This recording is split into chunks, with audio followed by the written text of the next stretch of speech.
All right, welcome back to the show. I'm your host, Vic Christian. We're discussing money and all the love and hate that it brings.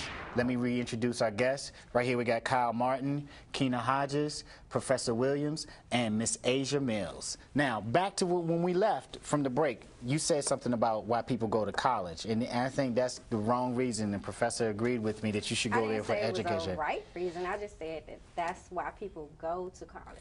Okay, but that's just the whole thing. People are trying to earn more money, but most of the rich people in the world, when I read their biographies, they're either college dropouts or didn't go to college. Okay, college trains you to work for someone else if you're really looking towards that factor. It doesn't train you to succeed. Right. And so, unless you get a scholarship, you're coming out with a whole lot of debt, so you're already on the wrong side. Most college students come out with a lot of debt anyway, because of credit cards and all that kind of stuff. Yeah, but that has to do because they don't understand how to handle their money. Right. I mean, the debt that she's talking about, I think she is the student loans or whatever. Right. And that makes college one of the biggest businesses, I think, in this country. I agree with that. It is true. I mean, it is one of the biggest businesses. I mean, the perception of having money, I mean, that's what makes you successful in society. I mean, I just told you, you know, the billionaires, everybody's successful or whatever. No one looks at success like, okay, I did something great, I invented this, or I helped this community out. They look at it as like, how much cheddar you got, how much paper you rolling with. You know what I mean? So your self-worth is really based on how much money you have. How much you worth, yeah, absolutely. Your net worth, your self-worth is worth your net worth. That's right. And that's how our society is. Right or wrong, that is how it is. I want to know, can we change it? I mean, in fact, I have this theory. This is just me, and I'm not apocalyptic in any way in my thinking. But I think that what's going on right now is going to end up making money go away. I don't know. Anybody agree with me? No, it's not. I disagree.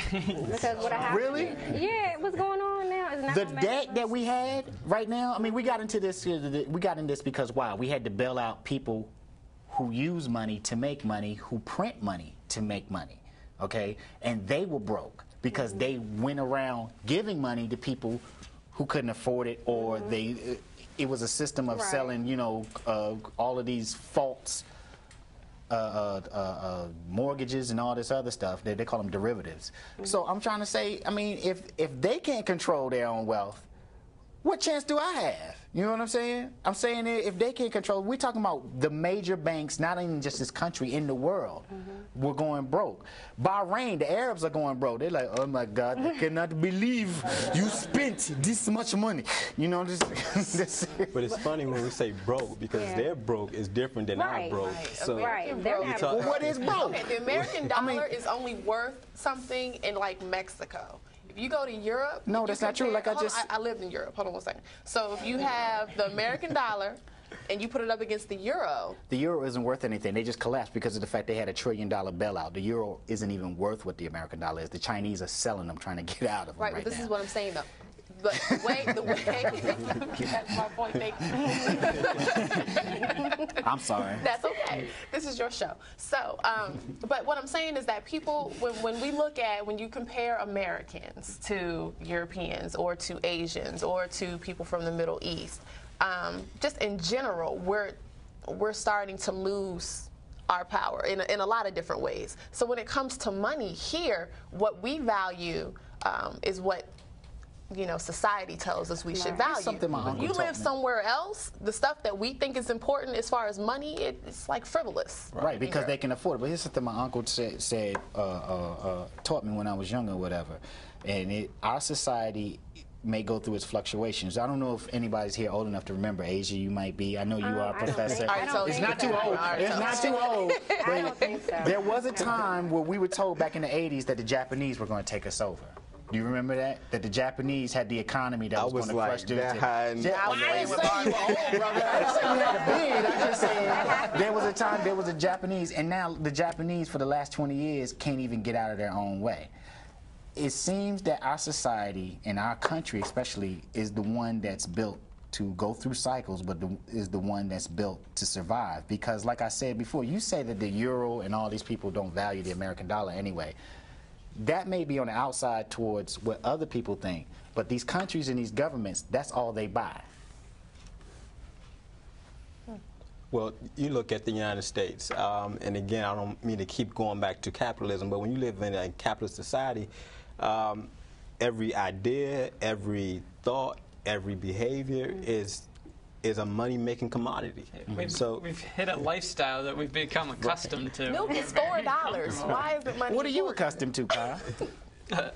Roof over my head. Really? Water, lights. You become accustomed to those type of things. And see, the thing that's tripping me out about this whole conversation is that, our economy, we're experiencing all of this, but the wealthy are still wealthy, and they're not really complaining that much. Wealth and being rich are two different things. That's what I'm saying. The rich folks are complaining. The wealthy people aren't. Yeah, They're well, I mean, still wealthy. If you know how much money is in your bank account, you're not wealthy. but that goes right to the argument that money itself doesn't have value. Wealth isn't built on money; it's built on what's valued. Wealthy have property; they have things of value, equates to materials. money. It equates to money only because we put it on there as the common denominator as far as what we can trade for a thing. I mean, basically, we're still a bartering system, but we've Right. just centralized it. Right. Okay, so I'm saying all of that, being wealthy and being rich are two different things. I mean, you see all the ballers coming out, you know, it's like Gucci Mane's talking about yellow car, yellow girls, yellow ass, yellow, yellow. It's all those things, you know. That's the society you get on there. Those are rich. They're not wealthy, okay? Wealthy people aren't thinking about that. Wealthy is a mindset. Right. It's a mindset. I mean, it's a mindset, really? It's a mindset because the wealthy... So a homeless person can be wealthy if they just think it? I'm wealthy. No, Walking around barefoot with a top hat. They say, excuse me, sir, I would like to know if you have any wealthy crack. and being rich is a mindset. That's what I'm saying. So the rich people have money. Wealthy people know that they have money, but they know how to invest it so that they will always have money, and there's a difference. So for instance, so you could have money, right? But if you invest your money in different things, like you just mentioned, real estate, because you know people are always going to need somewhere to live, right? So you will always have that cash flow come in, as opposed to somebody that is just working all the time to make their money. So it's a mindset. It's a difference. So money in does mindset. change us, or is it just is that our mindset changes our view about money? Your mindset should change your view about money. Your mindset should change your view about money. Well, why is it that women spend so much on hair then? Okay, That's you know just. what? I'm just saying. I'm saying. they Why? slaves to the Why do women spend so much on hair? Guys have this is- standards. It's a business. We want them to look good. That goes back to it being a business. It's a business. But it's a business because why? Because Why is it a society has set a business? standard that people Women think they are need to gonna look get a certain way in order to get a certain type of man, in order to No, have a certain type of lifestyle. I don't think it's about looking a certain type of way to get Really? a certain type of man. Really? It's about looking a certain type of way because you want to look a certain type of way because it's for not yourself? Just it's just like the guys going out and getting the cars or the That's for a pinstripe woman. suits. That's for women. You know what Christian views I'm gonna talk about? Guys get cars because of women. We don't Right. want that. If we didn't have women, money wouldn't exist. All right, let's be. Yeah, you'll never we say- wouldn't exist. You'll never say, wow, these seats on the blue line are comfortable. So I mean, it's not about that. Money is about trying to attract attention. That's what it's I about. don't think money is about trying to attract attention. Money is about trying to live. You cannot live in the society without That's not true. There are people money. who live without money. Where? There are people Where? who live they live on farms. That's why I say they live everywhere. Farms gotta make money too. Look, we'll be right back with this discussion. Stay with us. We'll be right back with POV. That's where farms are everywhere. Look. Not very farms. No. Different kind of farm. They make money there. They just make it. They don't grow things. It's different prices.